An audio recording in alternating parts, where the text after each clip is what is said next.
एक पिता जो अपनी बेटी से बहुत ज्यादा प्यार करता था, उसी पिता ने अपनी 5 साल की बेटी का बेरहमी से कत्ल कर दिया। मर्डर करने के बाद उसके 5 टुकड़े किए और उसे ले जाकर खेत में फेंक दिया। आपको हैरानी होगी ये जानकर कि उसका मर्डर उसने उसी के टी शर्ट से गला घोट कर किया और फिर बॉडी के 5 पार्ट्स किए और उन्हें खेत में फेंक दिया। तो ये पूरा मामला कहाँ का है? ये पूरा मामला यूपी के सीतापुर का। और पिता ने ये मर्डर क्यों किया?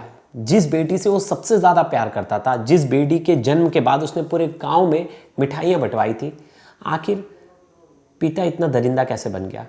अपनी बेटी का इतनी बेरहमी से कत्ल क्यों किया? ये पूरी मर्डर मिस्ट्री हम इस खबर में जानेंगे। लास्ट तक ये वीडियो जरूर देखिएगा। नमस्कार, मेरा नाम है प्रवेश पांडे और आप देख रहे हो क्राइम तक। यूपी के सीतापुर में मोहित मिश्रा नाम का एक शख्स रहता था और जिसकी उम्र 40 साल है। उसकी एक 5 साल की बेटी थी, उसकी पत्नी थी और परिवार बहुत ही खुशमिजाज था और बड़े ही हंसता खेलता परिवार था। अच्छे से रहता था। परिवार के बारे में गांव में पूरी चर्चा होती थी। जब इनकी बेटी हुई थी मोहित की, तानी, तो तानी के लिए उन्होंने पूरे गांव में मिठाई बंटवाई थी। पूरे गांव को भंडारा किया था, सबको बुलाया था खिलाने पिलाने के लिए और बहुत ज़्यादा प्यार करते थे। और हमेशा ऐसा होता है ना कि घर में लड़कियां जो होती है वो पापा की फेवरेट होती है। किसी भी आप बच्ची से पूछ लेंगे तो बोलेंगे पापा मुझे बहुत मानते हैं। और ऐसा ही था, तानी को उनके पिता बहुत मानते थे मोहित, और बहुत ज़्यादा प्यार करते थे और वो उसे डेली वॉक पर लेके जाते थे, उसके साथ खेत में जाते थे घूमने के लिए और बहुत प्यार करते थे। मतलब कोई ऐसा कह नहीं सकता कि यार ये पिता इतने सालों बाद बने तो इन्होंने अपनी बेटी से इन्हें बहुत लाड प्यार था और बहुत ज़्यादा मानते थे। लेकिन यही पिता अचानक से हैवान बन जाता है, मतलब अपनी बेटी का मर्डर करता है। लेकिन ये मर्डर को छुपाने की पूरी कोशिश करता है। तो वो होता क्या है, 25 मार्च को ये पुलिस के पास पहुंचता है, 25 फरवरी को ये पुलिस के पास पहुंचता है और कहता है कि मेरी बेटी गायब हो गई है, उसका कुछ अता पता नहीं चल रहा, बस 5 साल की है, प्लीज़ उसे आप ढूंढ कर ला दीजिए। अब जो सीतापुर की पुलिस होती है वो लग जाती है, पूरा थाना लग जाता है और लोग उसको ढूंढना यहाँ वहाँ शुरू कर देते हैं। गांव एरिया था तो ज़्यादा सीसीटीवी वगैरह था नहीं कि वहाँ से कोई सुराग मिल पाए। पुलिस अब तक 100 से ज़्यादा लोगों से पूछताछ कर चुकी होती है, हर किसी से पूछती है। सब कहते हैं कि नहीं यार इनका परिवार तो बहुत अच्छा है और जो मोहित मिश्रा है वो तो बहुत अच्छे आदमी है, उनकी किसी से दुश्मनी नहीं, तो उनकी बच्ची को ऐसा कोई किडनैप वगैरह भी नहीं करेगा और इतने पैसे वाले भी नहीं है कि कोई किडनैप करके उनसे फिरौती मांगे, ना कोई फिरौती का कॉल था। तो सब बड़े हैरान हो गए थे, पूरे गांव में चर्चा हो गई थी और बहुत दिन तक उन्हें बच्ची को ढूंढा गया। मतलब आप समझ लीजिए बच्ची 24 को गायब हुई है, 25 को FIR दर्ज हुई है, 26 से लेके पूरे 1 तारीख तक बच्ची को ढूंढा जा रहा था। 100 से ज़्यादा लोगों से पूछताछ हो गई थी, हर गाँव के लोगों से लेके डॉग स्क्वाड की टीम खेतों में हर जगह जाने लगी, लेकिन बच्ची का कोई सुराग नहीं मिल रहा था। अब ऐसे में पुलिस बड़ी हैरान थी, प्रेशर था, ये मामला SP तक पहुंच गया था, लोकल SHO पे बड़ा प्रेशर था कि बच्ची गायब हुई तो हुई कहाँ, क्या किसी ने किडनैप कर लिया, कोई जानवर उठा के लेके, तो मतलब तरह तरह की गांव में तरह तरह की बातें चलना शुरू हो गई। और एक परेशान पिता मोहित मिश्रा जो कि बड़ा टेंशन में था, उसकी बेटी गायब हो गई है। तो क्या होता है, अचानक से 2 मार्च को मोहित गायब हो जाता है। मोहित के बारे में कोई अता पता नहीं। मोहित को पुलिस कांटेक्ट करने की कोशिश करती है, उसका नंबर बंद आता है। तो पुलिस को लगता है कि कहीं चला गया होगा या दुख में होगा, तो उसने बेचारा किसी से बात नहीं कर रहा होगा, अकेला बैठा होगा, मायूस होगा। लेकिन पुलिस उसके घर पे जाती है, वहाँ भी नहीं होता। उसकी बीवी से पूछती है तो बीवी बोलती है मुझे भी नहीं बता के गए कहाँ गए। पुलिस एक दिन वेट करती है, 2 तारीख को, 3 तारीख को वेट करती है, 4 तारीख को वेट करती है। 4 तारीख की शाम को वो लौट कर वापस आता है। जब पुलिस उससे पूछती है कि भाई साहब तुम कहाँ चले गए थे, तो क्या हो गया था, तो वो उसका कोई ठीक ठाक जवाब नहीं देता है। बोलता मैं यहाँ चला गया था, वहाँ चला गया था, अपने रिलेटिव में ढूंढने चला गया था बच्ची को। फिर रिलेटिव्स में पूछा जाता है तो पता चलता है वहाँ आया ही नहीं था। तो पुलिस को थोड़ा सा शक होता है कि ये पिता कुछ तो झूठ बोल रहा है और कुछ तो छुपा रहा है, क्योंकि देखिए यहाँ से मोहित जो है वो पुलिस को एक सुराग दे देता है, जिससे पुलिस को शक हो जाता है कि मोहित कुछ ना कुछ तो छुपा रहा है। फिर पुलिस बोलती है अच्छा तुमने मोबाइल क्यों स्विच ऑफ किया, तो उसने बोला बैटरी नहीं थी। फिर पुलिस उसका जब डिटेल्स देखती है मोबाइल में, तो मोबाइल का भी हिस्ट्री पता चल जाता है कि आपकी कितने बजे कितनी बैटरी थी। तो ये पता चल गया कि उसकी मोबाइल तो कभी पूरा डिस्चार्ज हुआ ही नहीं था इस हफ्ते। तो ये पुलिस से झूठ क्यों बोल रहा था। फॉरेंसिक में जब दिया गया तो पुलिस को शक आया कि पिता कुछ तो छुपा रहा है, कुछ तो ऐसी चीज़ है जो नहीं बता रहा है। तो पुलिस को ऐसा लगता है स्टार्टिंग में पिता का किसी के साथ अफेयर तो नहीं, क्या पता उसकी प्रेमिका ने हत्या करवा दी हो या प्रेमिका ने किडनैप करवा लिया हो। तो पुलिस उसको उनके कॉल रिकॉर्डिंग्स खंगालती है, लेकिन कुछ निकलता ही नहीं। नॉर्मल कॉल रिकॉर्डिंग मतलब उनकी सीडीआर निकाली जाती है, किसके से बात करते तो अपनी पत्नी और एक दो अपनी मम्मी पिता अपने माता पिता से बात करता है, ज़्यादा किसी से बात भी नहीं कर रहा था। तो पुलिस बोलती है अरे यार ये तो किसी से बात भी नहीं कर रहा है। लेकिन ये पुलिस को बता नहीं पाता एक चीज़ कि ये 3 दिन गायब कहाँ था। तो पुलिस को शक आता है कि ये कुछ तो छुपा रहा है जो कि इस हत्या से जुड़ा हुआ है। तो पुलिस इन्वेस्टिगेट करती होती। इस बीच पुलिस को एक खेत में, जब वो डॉग स्क्वाड को लेकर इन्वेस्टिगेट करती है, तो पुलिस को एक खेत में एक बच्ची का पैर मिलता है। पुलिस शॉक होती है कि क्या ये वही बच्ची तो नहीं। फिर पुलिस आगे इन्वेस्टिगेट करती है तो एक दूसरा पैर मिलता है, फिर पेट के ऊपर वाला हिस्सा मिलता है, फिर धड़ मिलता है अलग जगह।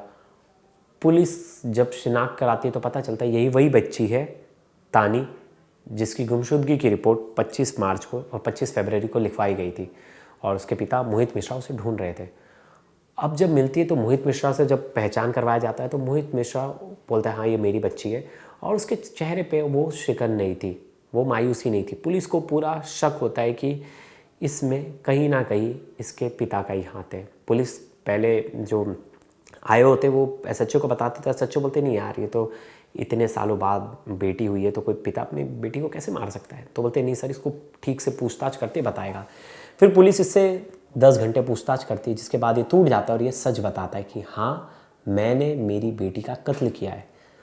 पुलिस बड़ी शॉक होती है, बोलती है यार तुम्हें तो इतने सालों बाद घर में औलाद हुई है, बेटी हुई थी, और 5 साल बाद तुमने उसकी हत्या कर दी, ऐसा क्यों, तुम तो उससे बहुत ज़्यादा प्यार करते थे। तो वो जो रीज़न बताता है वो रीज़न बहुत शॉकिंग वाला आता है। वो कहता है कि मेरे पड़ोस में एक रामू नाम का आदमी था और हमारी उससे कुछ दिन पहले लड़ाई हुई थी। हम लोग अच्छे दोस्त थे तो हमारे बच्चे एक दूसरे के घर पे आते जाते थे। तो मैंने लड़ाई जब हुई, लड़ाई के बाद मैंने कहा कि मैंने अपने बच्चों को हिदायत दी कि कोई उनके घर पे नहीं जाएगा। मैंने अपनी बीवी को भी बता के रखा था कि कोई भी हमारा बच्चा रामू के घर पे नहीं जाएगा। हमारी लड़ाई हो गई थी तो मैं शाम को लौट रहा था 24 की, तो मैंने देखा मेरी बच्ची उसके घर से लौट के आ रही है। मैंने मना किया था कि मेरी पड़ोसी वाले से लड़ाई हुई है तो तू वहाँ क्यों गई। मैं उस टाइम पे कुछ समझ नहीं पाया, कुछ सोच नहीं पाया, मैं गुस्से में आग बबूला था। मैं मेरी बच्ची को उस बाइक पे बिठाया और पास के खेत में लेके गया, और उसने जो टी शर्ट पहना था उसी टी शर्ट से मैंने उसका गला घोट दिया। और जब वो मर गई तो मैंने उसके टुकड़े कर दिए और मैंने डेड बॉडी को फेंक दिया। पुलिस इतनी हैरान हुई, बोली इतनी छोटी सी बात, मतलब गुस्सा, आदमी का गुस्सा क्या कुछ नहीं करवा देता। पड़ोसी से, जिस पड़ोसी वाले से बहुत सालों सालों की दोस्ती थी, उससे किसी छोटी बात को लेकर लड़ाई हुई थी तो बच्चे को मना कर दिया था कि उसके घर में, जो बच्चे कहाँ समझते यार। मैं खुद, मुझे याद है मैं मुंबई में जिस पड़ोस में रहता था तो मेरे आस पड़ोस के लोगों से मेरे मम्मी पापा के झगड़े हो जाते तो हम नहीं समझते थे, हम उनके बच्चों के साथ खेलते भी थे, हम उनके घर पे भी जाते थे, कुछ खाने को मिलता था, कुछ आंटी दे देती थी टॉफ़ीज़ वगैरह। नहीं समझता बच्चों को, बच्चे इतने दिमाग वाले होते तो वो बच्चे कहलाते, तो नहीं समझता। और उनकी बेटी तानी को भी नहीं समझा होगा कि पापा की उससे लड़ाई हुई है, पापा ने मना किया उनके घर पे जाने के लिए, और वो बच्ची चली गई। और ये हैवान पिता, इसके सर पे भूत सवार था, इसे कुछ समझा नहीं, इसे गुस्से में बस ये दिख रहा था कि इसे लग रहा था इसकी ईगो बहुत ज़्यादा हर्ट हो गई, इसकी बच्ची उनके यहाँ चली गई खेलने, तो इसने अपनी बच्ची को मौत के घाट उतार दिया। जब पूछताछ की गई तो मोहित को पछतावा था, उसने कहा कि मैंने गुस्से में बहुत ही गलत डिसीज़न लिया। और अक्सर आदमी अपने गुस्से को कंट्रोल नहीं कर पाता और गुस्से के ही चक्कर में 70% क्राइम हो जाते हैं हमारे देश में। बहुत ज़्यादा हमें प्रॉब्लम है, चिड़चिड़ापन, गुस्सा, ये सब चीज़ें क्राइम को बहुत ज़्यादा लीड करता है। मतलब एक तरह से कहा जाए कि यही मेन कारण है। और मोहित मिश्रा अब इस सदमे से वो भी नहीं उभर पाएंगे क्योंकि उन्होंने ही अपनी बच्ची का कत्ल कर दिया है। अभी तक ये इन्वेस्टिगेशन में साफ़ नहीं हो पाया कि टुकड़े कैसे किए, लेकिन अब उसने अपना जुर्म कबूल किया। अब पुलिस आगे इन्वेस्टिगेट कर रही है। इसमें पुलिस ने क्या कुछ कहा है वो भी सुनिए। देखिए, विगत 25 फरवरी को शाम को 5 वर्षीय बच्ची थाना व कस्बा रामपुर क्षेत्र में अपने घर के सामने से गायब होने की सूचना प्राप्त हुई थी। इस सूचना पर तत्काल बच्चे के गायब होने के संबंध में सुसंगत धाराओं में अभियोग पंजीकृत किया गया। 4 टीमें हमारे क्षेत्राधिकारी के नेतृत्व में लगी। उसी के ढूंढने के दौरान ही अगले दिन उस बच्चे के शरीर के कुछ अवशेष जो कि पैर था प्राप्त हुआ। लगातार टीमें लगी रहीं ढूंढने में। उसके अगले दिन शरीर के जो अन्य भाग थे वो मिले। शव को पंचायतनामा भर के पोस्टमार्टम के लिए भेजा गया।